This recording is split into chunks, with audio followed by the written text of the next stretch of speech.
Cambodia's Hun Sen is one of the world's longest-standing leaders. His party has been happy to hold elections as long as it knows it is going to win, and to embrace underhand tactics or outright force when things don't go quite as planned. Another poll looms next year and, after more than 3 decades in his post, the Prime Minister and former Khmer Rouge commander says he has decided to continue for 10 more years to ensure stability. Voters seem less keen on his unending tenure, and the Cambodian People's Party knows it. A gradual expansion of space for civil society, activism and political activity went into reverse after the opposition united and did better than expected in 2013's poll. The process accelerated last year as the CPP grew more nervous. It suffered again in this year's local elections. It has overseen strong growth and reduced inequality. But there is widespread anger over rampant corruption and land grabs.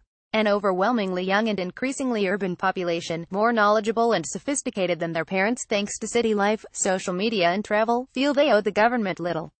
Now the government has charged opposition leader Kem Sokha with treason, punishable by up to 30 years in jail, and has threatened to dissolve the Cambodia National Rescue Party if it does not disown him.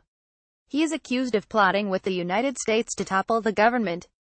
Hun Sen's real concern is clear and, as the previous opposition leader Sam Rainsy could testify, the tactics look awfully familiar.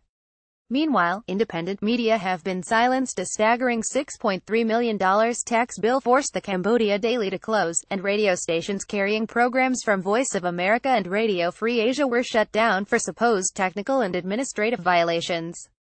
Attacks on NGOs are intensifying. The real shift in Cambodia is towards less Western involvement, not more. The economy has grown and aid flows have diminished, reducing the government's need to placate Western donors. Meanwhile, China has pumped up aid, trade and investment without airing inconvenient human rights concern. These dynamics are evident elsewhere. Look at the Philippines, Thailand or Myanmar, and the environment for human rights defenders is increasingly grim. The Trump administration's lack of interest in human rights and own authoritarian tendencies fuel the long-term trend. Some hope the CPP may yet pull back a little, having made its show of strength. Pressure from diplomats has had some effect in the past, but the broad tendency across the region is undeniable and alarming.